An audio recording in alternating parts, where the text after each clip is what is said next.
this, I think, is a project that each of us, myself, Chrissy, and Jessica, had individually thought of doing. And then we all were able to connect and we thought, all right, well, let's do this together. And the purpose behind this is to teach folks how to edit Wikipedia, and specifically to increase the amount of information and knowledge sharing on Wikipedia about women in health and medicine.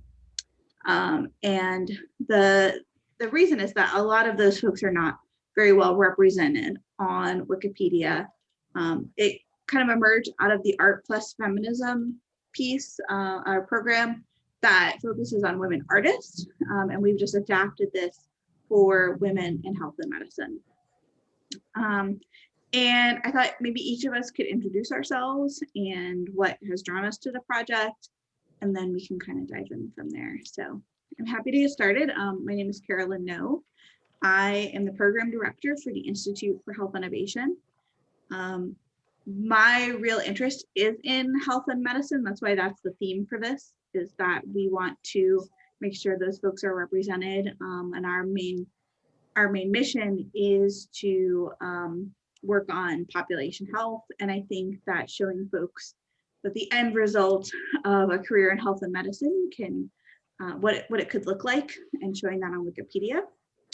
And then Chrissy, if you want to go next, you're next on my screen. So awesome. Hey, everybody. Good morning. Thanks for joining us. My name is Chrissy Ross, and I am the Scholarly Communications Librarian at Steely Library. And actually, I'm kind of new to Wikipedia, so I'm looking forward to learning from Jessica and Carolyn too, as they walk us through the process. So my real interest in Wikipedia is the openness of it, right? The open scholarship involved in it, and the equitable access to knowledge that it gives to everybody. So that's kind of my involvement in this process. And I think Wikipedia is a really wonderful, unique, special resource. So I'm excited to be involved. And with that, Dr. Lott. Hi, I'm Jessica Lott. I'm assistant professor of anthropology here at NKU, and I teach with Wikipedia, and right now in my world cultures class, but I think I'm going to do it in my upper level gender and anthropology class in the fall as well. And I think it's just a great way to help students sort of take ownership of their work and to help share what they're learning with a larger population, and help them see sort of where this, I think, sometimes esoteric field of anthropology kind of fits in with the kind of information they're consuming online. And I'm a medical anthropologist who studies gender and health, so this topic fits right in with my interests as well. So I'm glad Carolyn reached out to me. Thank you for organizing all this, Carolyn. Well, absolutely. I was also wondering if any of our participants would just like to, share who they are, maybe what department they're from and what brought you to this event today. Anyone can go ahead and jump in. Oh, I'll go. I'm Christy Weiss. I'm in the sociology department. So I'm with Jessica. She's in sociology, anthropology, and philosophy. And I attended Jessica's presentation earlier in the semester and thought that the Wikipedia process sounded interesting. So she invited me and let me know about this project. So I wanted to just kind of check it out and see what it's about. Awesome. And the librarian who is at a different institution who helped me learn about Wikipedia is here, kind of checking in and seeing how we're running this, getting some ideas for where she is. So I don't want to make her sort of out herself, but Jennifer is here. So welcome, Jennifer. Yeah, I'm excited to be here. I'm glad to see. It's nice to meet you, Carolyn. Jessica and I have worked together in the past, so I'm really. I'm at a new institution and I'm interested in kind of starting something like this. I'm at a health sciences library, so it's perfect. Awesome. Yeah, so I'm just interested to be here and get some ideas and get to meet y'all. Excellent. So thanks Jessica for forcing me to speak. Well, welcome, Jennifer. And I think kind of the neat thing about this is that we can do this together, right? We don't have to separate exactly universities and stuff. So maybe it's somewhere for us to go. I love it. All right. Would any of our other participants like to introduce themselves briefly?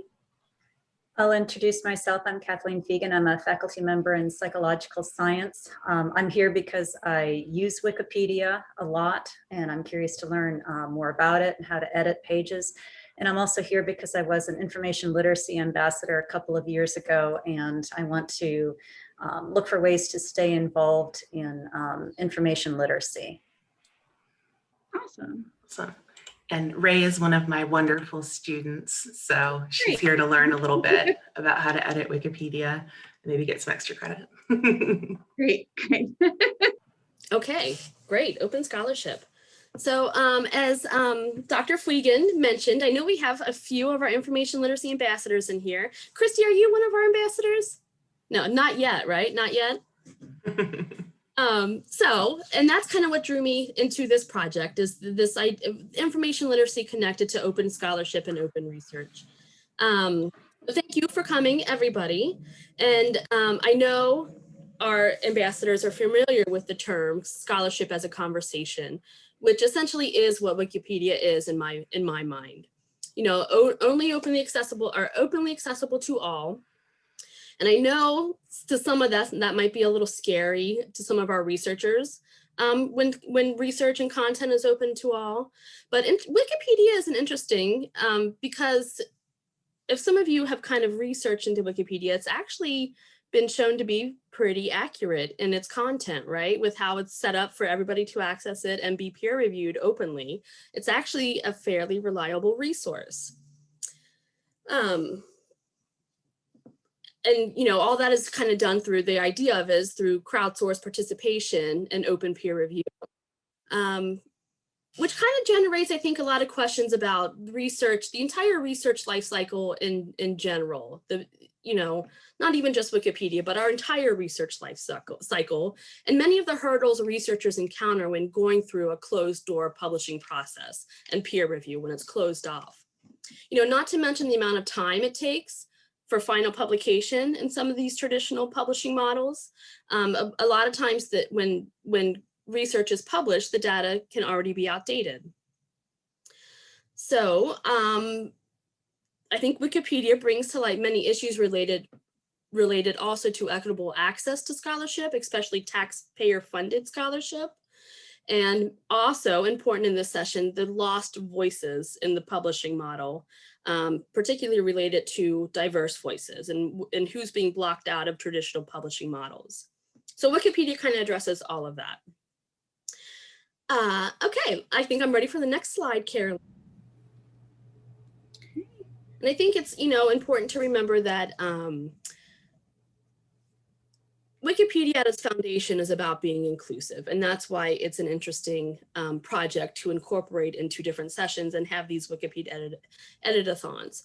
And we're going to contribute to that today by identifying gaps in the research and adding to the research conversation through our editing and addition of new content into Wikipedia. And actually, I was going to hand this kind of part over to Carolyn, because we're going to walk through how to edit papers and add additional content in this session. So hopefully that's helpful. I know it will be for me, but I didn't know if Carolyn or Jessica wanted to add anything about this particular slide by chance. I think what we were going to do, and we didn't put a slide in this, but we were going to actively show folks how to create an account really briefly. So the next part of this is really hands-on. You are welcome to have a browser open and follow along, or if you learn better by having us walk through it and then going back and watching the video and doing it on your own time, that's perfectly fine as well. But please feel free to stop me at any point. I am going to open up my browser and share that screen for you all. So can everyone see the homepage of Wikipedia? Okay, so the first step in creating an account is going to that homepage. Usually it'll have like the circle with the logo in the middle, and you'll have to pick your language if you go directly to the homepage, but go ahead and pick English if you're there. Right up here in the upper right-hand corner, can everyone see the Create Account button? I know this seems really simple, but some folks just get really flustered. So all you'll need to do is enter your username. create a password, create an email address, and then you'll do this CAPTCHA security check and create your account. And that, I believe, is all the steps, unless Jessica has had any other experience with that. Nope. Sometimes it'll take a while for the account to be approved, but you can still use it in the meantime. Excellent. Okay. And so I will just go ahead and sign in for the rest of the presentation. That way we can see as we go along all the editing that we'll need to do. Wants me to save everything here. So one of the things you might want to start off with, because Wikipedia really started off in a more HTML setup of editing, which can be a little, daunting for folks if you don't know any sort of coding. You might want to go in and change your preferences to the visual editing. And that just makes it look basically like a word processor. So what you would do once you were logged in is click on your preferences, go into editing, and then this button right here where it says temporarily disable the visual editor while it's in beta. I think for older accounts, this is generally checked. So what I did is I unchecked this, and then I was able to select always give me the visual editor if possible. And that makes it so that anytime I go in and either if I'm creating a new article or editing an article, I will always have the option of using the visual editor instead of the more tech heavy editor. And then all you'll need to do is save that. I'm not sure if new accounts just come automatically that way, but this is a feature that you'll just want to double check and make sure that it is set up. And those will all make a little bit more sense once you get into the editing process. But I wanted to put this up at the beginning because if you start the editing process in the tech heavy version, you'll be really flustered and annoyed, and you'll want that wonderful visual editor once you see all the cool things that it can do. So we will go ahead and hop back over to the slideshow. And I've also put this in the slideshow, and I'll email this out so you can see what this looks like just with a screenshot instead of on the live video as well. Thanks, Carolyn. I appreciate it. You're welcome. Let's jump into a couple of the basics here. When we get started, we want to be sure we do a search in Wikipedia before we make any edits or new submissions. We don't want any duplicated efforts. Do not post the same information under different names in Wikipedia. Connect everything together. And finally, I know we all know this, we want to be ethical in our use of information that we are submitting. Information has value, and it is important that we respect truth in this information. And obviously we want to cite every resource that we are using that we add to Wikipedia, and use your best judgment. All right, next slide. Okay, so first what we want to do in this process is gather our references. And I know this is important, and our information ambassadors all know this already. All of us associated with NKU have incredible access to research that our average citizens do not. Use this power to your advantage. If you're adding information about a person, use the library's databases to research your person and share the information openly in Wikipedia. Not copy and paste it, obviously, but in your own words. But you are contributing to equitable access of information when you go through that process. If you cannot find content in the library, use authoritative web resources. I like to use the term lateral reading when I am referencing information. That just refers to using many different sources to verify your information that you're adding. So lateral reading. And use a variety of resources, right, is important. Remember, this is a great chance to share information you have access to that others do not. And when you are creating or editing your content, make sure you hit the highlights in your subject's life. So it all mentions it here, their awards and recognition, their career, early life, basic information. And obviously, I'm going to say this again, make sure you cite your resources and respect the information that you are using. So next slide. And as we mentioned, make sure you're not copying and pasting, especially through some of our library databases or anything, obviously. Cite every single source and make sure you do a vetting of the resources that you're using. You want to make sure you consider the point of the resource. Why was that resource created? You don't want to use anything that's highly political or biased in any way, and you can recognize the expertise of that resource, and it's using evidence-based data there. So make sure you're finding resources that are neutral in their content when you add content to Wikipedia. Okay, I'm gonna hand it over. Okay, this is where we get a little bit more into the actual how-to. And one of the great things about Wikipedia is that they have this article wizard. So what I'm going to start with is one of the more difficult things, creating an article from scratch, which seems a little daunting. But the great thing about the Wikipedia article wizard is that it's going to walk you through every single step along the way. Jessica's going to go over editing an article that already exists later on in the presentation. And so you'll get both of those perspectives. So if there's someone you want to add fresh, we'll have the resources for that. If there's someone that you just want to add additional content to, we'll be going over that a little later in the presentation. So first you would go to this link. And again, we will send out the link to you all later on. I don't know if Jessica or Chrissy would just like to put that in the chat as well. So folks, if you are following along as we're going through this presentation, you can do that. It's going to just give you a little brief information about what it means to create an article. And as we had gone over before, you just want to make sure that you are not creating an article that already exists. So making sure that you've already searched Wikipedia thoroughly. And if you have, and there is no article, the next thing you're going to do is just press the next button. Makes it pretty simple.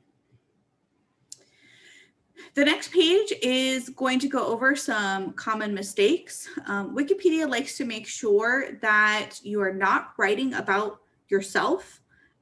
When we talked earlier about that neutral point of view, you definitely can't have a neutral point of view about yourself. They also want to make sure you're not writing about someone or something that you're close to. So for example, my boss actually asked me to see if anyone would be interested in editing her article because she knows it's not completely accurate.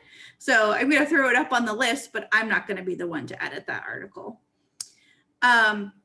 We talked about this earlier. Even Wikipedia is putting this in their content to not copy and paste, to make sure that you are citing. And I think really going back to that first bullet point of not writing about yourself or someone you're close to, that promotional language. So they're just making sure no one's using this in a commercial way. And I don't think that any of us are, but just to make sure that you understand why all these points are here. You are going to look at each of these buttons. Likely you're just going to pick, I'm not connected to the subject. And that's how we'll go ahead and keep editing. The next thing you're going to do is, it sounds so scary. They're like, hey, by the way, you're ready to go. So now you just get to create your draft, right? So you enter your draft name here. You want to make sure that the name is accurate. You will have opportunity to go back and edit this, but the more that you can be accurate on the front end, the less you have to go back and make changes. So all you'll do is enter your draft name right here. So for example, if we're someone writing about me, they would just put in Carolyn No, or if they wanted to include my middle name, they could put Carolyn Francis No, and then they would create the new article draft. And then when you hit that button, you get a draft. You get a full draft of what your article is going to look like. And as you can see, for my example, because I actually know who I am, I just kind of put some information in there just so you could see what it could potentially look like as you're editing. This is the visual editor. So when you come up here, you'll see paragraph. You can also put in headers. You can change the way that the text is displayed. So you could do a bold, italic, and underline, just like you could do in a Word document. They also have an option for hyperlinking, putting in citations, inserting bullet points, putting in pictures, symbols, things like that. Again, this is very similar to what you're going to encounter in your word processing a word processing document, whether Word or Google Documents. So this should be pretty familiar to you. Does anyone have any questions so far? I've kind of run through this pretty quickly, but I can go back to any of the slides we've talked about. Okay, it's pretty quiet. So one thing we're going to do to simplify everything for you is to just go ahead and insert a template. That way you have all the headings that you need in order to write a biography. And our focus for this project is on biography. It's not necessarily on the more in-depth scientific topics that maybe these folks researched, but about the individuals themselves. So all you'll do is add a template. There's an option to do that, and I can go pull that up live so we can see what that looks like later on. And then you'll search for biography. You'll click on it, add it. Then you'll also click this insert button, and it will literally fill in everything you need for writing a biography. You're going to get that early life section, expanded description. So if there was an event in the early life of the subject, you'll put more details in there, marriage and children, death and afterward. And then it goes on and gives you a lot of different areas, but this is so that there's more consistency across Wikipedia between all the biographies. So if you go to a biography of, I know they had like a Greek philosopher as an example on this one. I don't even remember who it was because he's blocked. The ancient Greek philosopher, not even I can't even see the name, but this person would have a very similar structure to someone like Marie Curie. So questions about the template? I just wanted to say I like the template because when you first say like create an article from scratch, I don't have experience doing that personally. So for me, that was like a scary thing when you asked if anybody had questions. Like I was like, I have too many questions. But then when you showed me, you know, that there is that template, that kind of brought down like the level of anxiety. You know what I mean? So I think that that's really cool. I'm glad to see that there's a template. It kind of lays it out for you and gives you a framework on which to build. That's cool.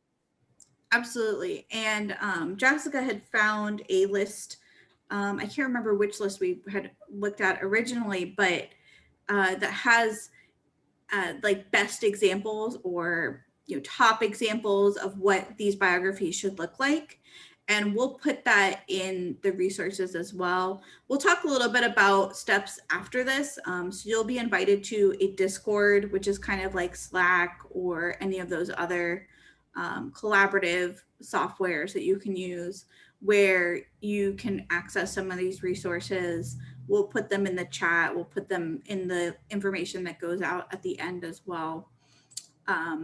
And you'll be able to see what an ideal biography should look like. And I find that also helpful because while it's nice to see the the headers and what should go in each one of them, if you can see what the ideal looks like, you can see what copy and content goes in that section as well. Yeah, the featured articles, right? Jessica, is that what you've linked? Yeah. Yeah, those are great. Okay, and then just to show you kind of what at the end it should look like, you'll see at the top here, it has this is a new page and it's unreviewed. It's going to go through a couple processes after this. Other Wikipedia editors are going to look at it. It will be live no matter what. So after you save that draft, it's going to go live. But it is going to have this warning here at the top for anyone who is viewing it. So that they understand this hasn't been reviewed by other people and that it's still in a process at this point. So don't be afraid to put something live. I mean, this is what Wikipedia is all about, is that collaborative element where someone else will go in and check your work.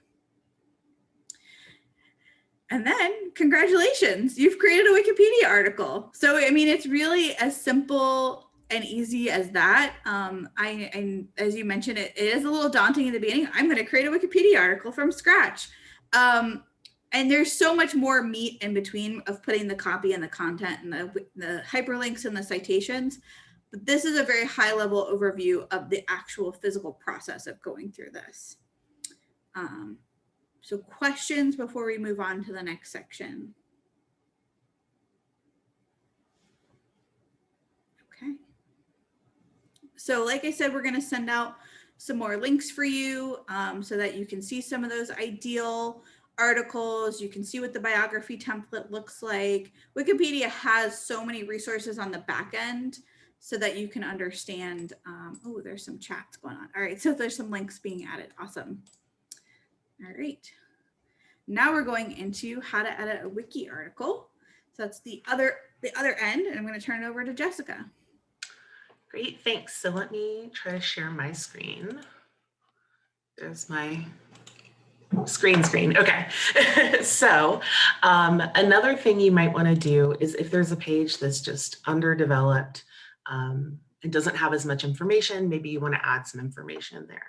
So this is marked as, I think it was a start class. Anyway, this is an article that is, oh wait, no, I think the wrong one.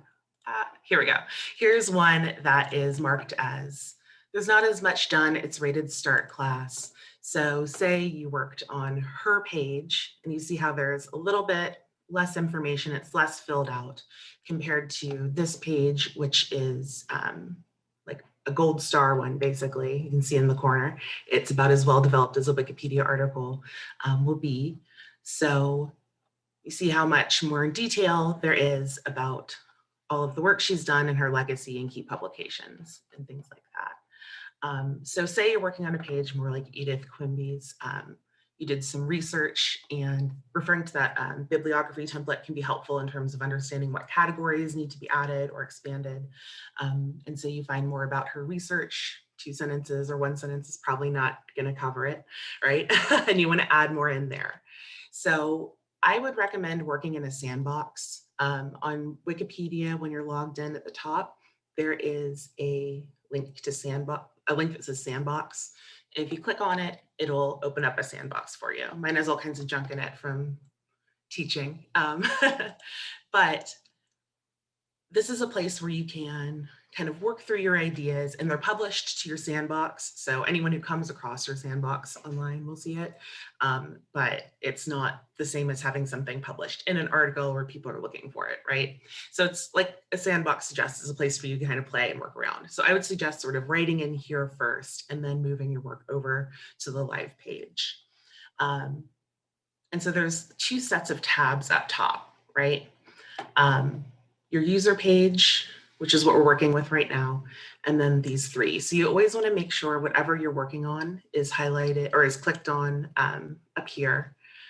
And now we're in read mode, so we can't do anything to it. But if you want to edit, you click edit.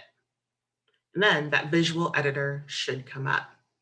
If it doesn't, then right here, you can toggle between visual editing and source editing. So this is another place where you can add that template if you want to play around with a page before you make it live. Otherwise, if there's something you want to edit from that page, then you need both tabs open. Oops. And you want both in edit mode. I almost fibbed to you for a second. And if you want to do more, write more about her research, you copy and paste. And now it's in your sandbox to work on it, right? So to add more text, you just type in words like you normally would. And the most important stuff for you to know is every, as I believe Chrissy was talking about, every fact you add needs a citation, right? So to do that on Wikipedia, it's actually pretty easy. You put your cursor where you want it, click Cite, and then you'll just add in what's easiest. If it's a book, if you have an ISBN number, if it's a web page, you have the URL. If it's an article, there's usually a DOI, and you put it in and it'll automatically pick it up. And then you'll just approve it and it'll be entered. So that one is pretty easy. If you want to add a new heading, then all you have to do is change the text variety here. So if you say, okay, her page actually needs a new heading, I'm not adding to this section, then you click heading and you want to say like key research or something. Then that's how you do that. See, the other stuff I think is a little more advanced to play around with, but those are kind of the basic things you need to know for a real quick overview. So then to add back to the page, all you do is, again, you make sure both pages are in edit mode, copy whatever text you want to add,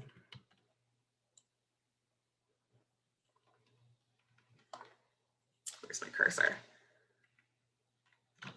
Oops. And the formatting should come over. Edit mode.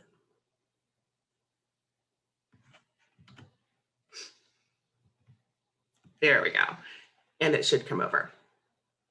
And then what you want to do is, I'm not going to publish changes on this person's page, obviously, because I'm just monkeying around. Let's leave that.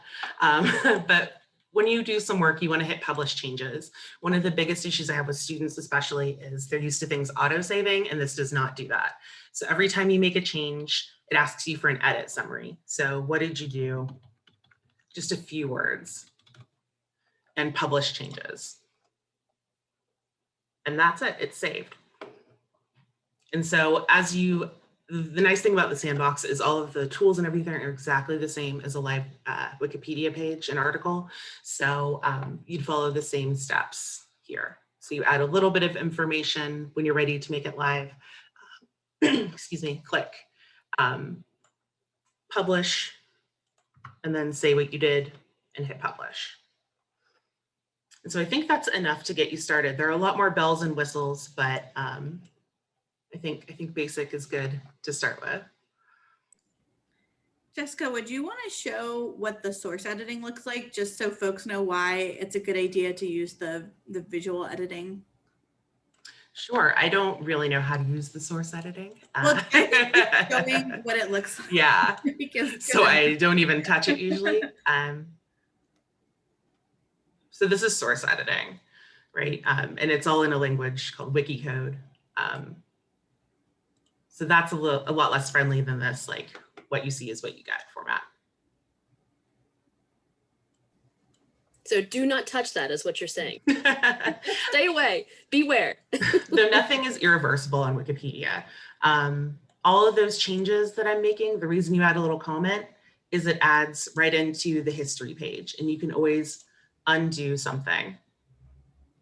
And there's a record of everything. So one of the things that should make it less scary is you can't make something go away forever.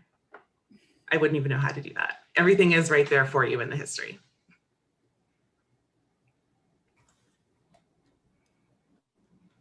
Okay, I think this is now just time for open questions. If you had any, we're happy to go back to what we ran through, to bring up some other articles if you'd like to see something specific, or Yeah, and I wanted to throw in that I threw in a couple libguides here that kind of, if you're looking at web content that you're not really sure about, it kind of walks you through a process of vetting web or any resource actually, and you know, making sure. A big one I think people get messed up, especially on the web, is the timeliness of the resource. So is it current, up to date? So kind of a process here to walk through when you're looking at references. Yeah, I just wanted to note on that, the first one, I think, where was she from? Let me see, let me click on it. Manhattanville College Library. She has a tab in her LibGuide for evaluation.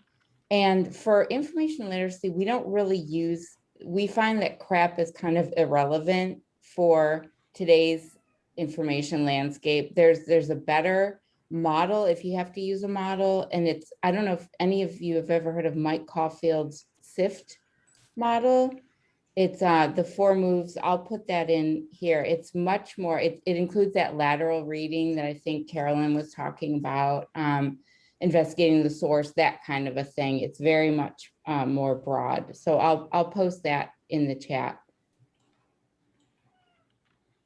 Awesome.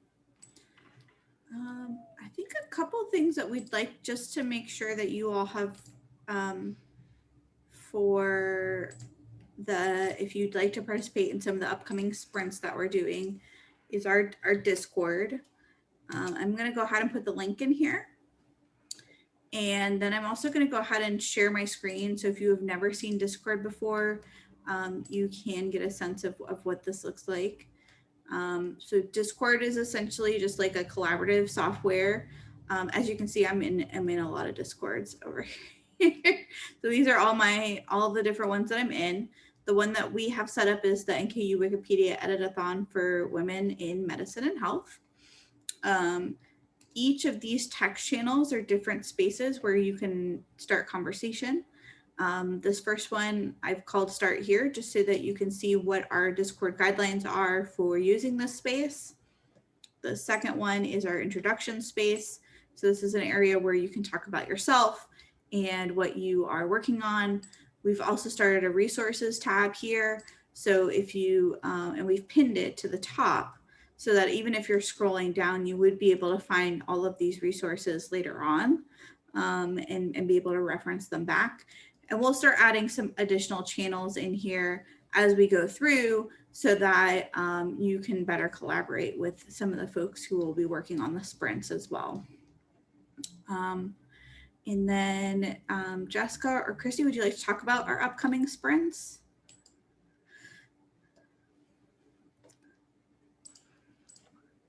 See, I don't have the dates in front of me. Do you have the dates and times, Carolyn? But the idea is, since we're all sort of apart and kind of asynchronous, even though we're tired of that word, that we'll have another couple of hours where we can all just sort of hang out in Discord and edit together. And that way, if you have any questions, I'll be here and Carolyn and Chrissy will be there. And we can also just sort of share what we're working on. So we'll have, like, I don't know, probably 20 minutes left of this hour to do that. And then Carolyn is putting in times and dates. Oh, Carolyn and Chrissy are both putting times and dates in the chat, where we'll have another couple of 1-hour sessions where you can just sort of come and hang out and edit. Since usually an edit-a-thon is done in a room together, and that's sort of what makes it fun. We thought this would be a way to sort of simulate that a little bit, and we'll have a recording of today's lecture. So if anyone couldn't make it today, they can watch the recording and then jump in as well. And then we also have a list of folks that we have identified. I asked my student worker to put this together, and then she didn't make it editable for everybody, but I'm going to go ahead and put in the list itself. So if you do choose to start working on any of these folks, you can at least have an idea of who we're looking at.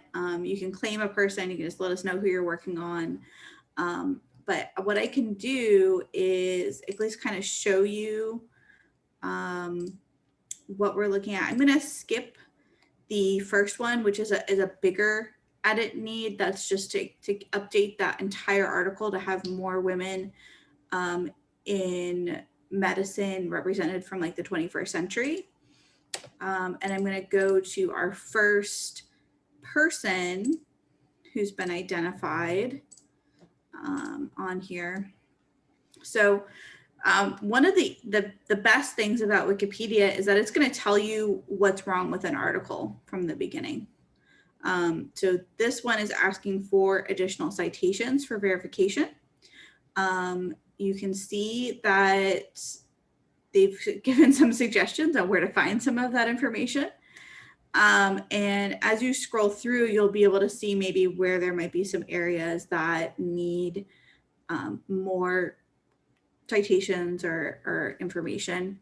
And as Jessica was showing before, you can see that edit history of who's done what over time and better understand how this whole process has gone. And it can be fun to just kind of like look and see how the changes have gone before.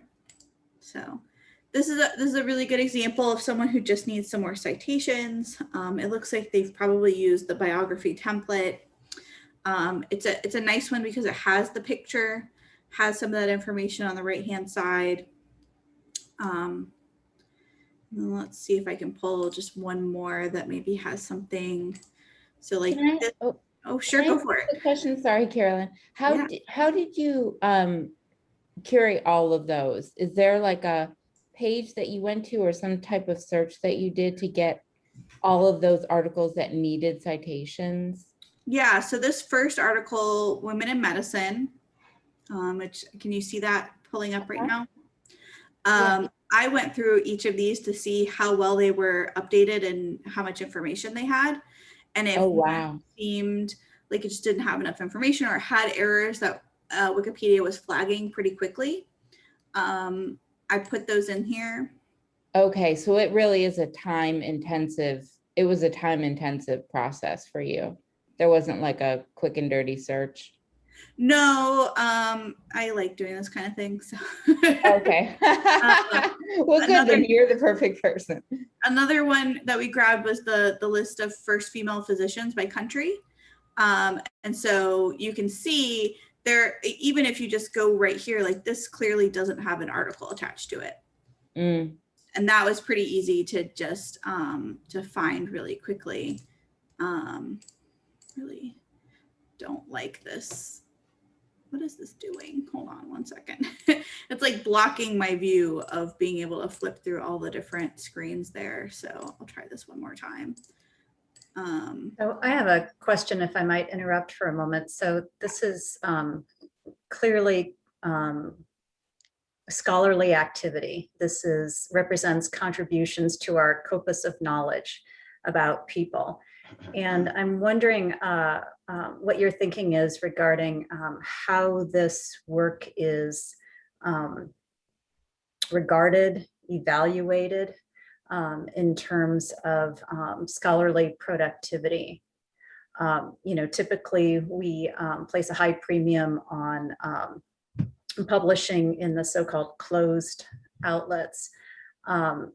Do you see that changing in the years to come? Or what steps do you think need to happen in order for our notion of scholarly productivity to expand? I'm going to give this to my colleagues because my perspective is more about representation. That's the point of view I'm coming from. Because our programming at the Institute is so much focused on outreach and reaching out to K-12 and college students and getting them interested and excited, and less about faculty. So hopefully Chrissy or Jessica can answer that one. It's a great question. And, my opinion is that Wikipedia is not there yet. It's not going through the same rigorous peer review that our traditional publishing models are going through, specific to Wikipedia, because it is open, anybody can edit it. So it's not a great, use of references. And I'm interested in our other librarians or everybody's opinion on that too. But I do think, there's a lot of open access publishing routes that are rigorously evaluated. There's a directory of open access journals that you can apply to and go through that process. And it's done the same way as our more traditional models. So the open access model is scholarly. Wikipedia, I would say, is not there yet, but I think it's a good starting point for places. And piggybacking on what Carolyn is saying, publishing open is also a social justice movement, right? Because we are creating access to scholarly content that regular people do not have access to. So there's a huge social justice element to it. And if we don't want to maybe publish in or use Wikipedia scholarly, then we can use these open access journals scholarly. So that's kind of my thought process on it at the moment. I do think, especially when you think about like taxpayer funded research, everybody should have access to that, right? Because everybody's paying for it. I I think we are headed more in that way. I think there's a lot of traditional thinking that, you know, holds back change sometimes, or the feeling that it's not as rigorous as scholarly impact factors. All of that stuff plays into it, obviously. But there is a big movement for all of it: open data, open scholarship, open science. There's a big movement, open education resources. I think it's coming, and especially within the last year, I think it's really illustrated to a lot of us that change is happening. You know, it addresses directly affordability issues for our students, textbooks issues for our students. I think it's coming, and I think it is just as valuable and scholarly as some of these closed avenues too. So it's a discussion, a complicated discussion. I agree with everything Chrissy said. And Kathleen, you're in psychology. Okay, so yeah, the other thing I like about Wikipedia is that it kind of forces, you know, with that the equity piece, it forces you to take your scholarship and put it in kind of a plain language terms that a broader audience can understand. So it's really widening the information knowledge of, you know, our community. And and then of course you can link to, you know, other scholarship that is more scholarly, but it gives a different avenue to the information that you're trying to share with people. I think the one caveat that we have with higher education is open scholarship is a huge movement. Open science is a huge thing. It's a social justice, big element of that. But at the same time, I totally understand that whole like publish or perish mindset of higher education. And until administration really values and rewards open scholarship, it's going to be hard. It's going to be a struggle. But if there's that ever a possibility for you to, not only in your own scholarship, but with teaching and showing your students, you're kind of forced to get outside of yourself and see another perspective in order to get the information out there in a way that other people can understand. So it takes a lot of kind of metacognition and thinking about how you're going to say your information, you know, and how you're going to impart that in an equitable way. So you have to really examine your own biases, all of these things. So for students, it's a wonderful lesson. And then for you, it's, you know, it's another way to get the information out there to a wider audience who can access it. Yeah, and I don't think we can also forget about, you know, through traditional publishing models, the exclusion of important voices in that model. Exactly. Yeah. This open is really inclusive to diverse voices, which is obviously very important too. Yes. Yeah, so in terms of scholarly activity, for me, it's something maybe more akin to writing a blog or writing for a public audience. But as Chrissy said, there's a lot of different kinds of open access information. So Jennifer and I have a chapter coming out in an edited volume that's open source in like late summer, early fall, and that's gone through review from peer editors, blinded review, editor review, all kinds of more like professional academic layers, right? Where this is something that is maybe a little less. But I also wanted to point out that Wiki EDU does have sort of trainings and programs aimed at scholars to try with the goal of getting sort of specialists in fields to add information to Wikipedia. So those are also sort of avenues you can take if that's something you're interested in. Jessica, I know you had a little bit of a different experience with the topics on Wikipedia that you were editing that had more to do with scientific content and less about biographies. I was wondering, I know we don't have a lot of time, but I think that might be interesting to talk about really briefly. Yeah, so Wikipedia is pretty specific about what kind of sources they want, which, right, is good and bad. So when you're talking about biographies, for example, you can have maybe news articles, books, journal articles, all those sorts of things.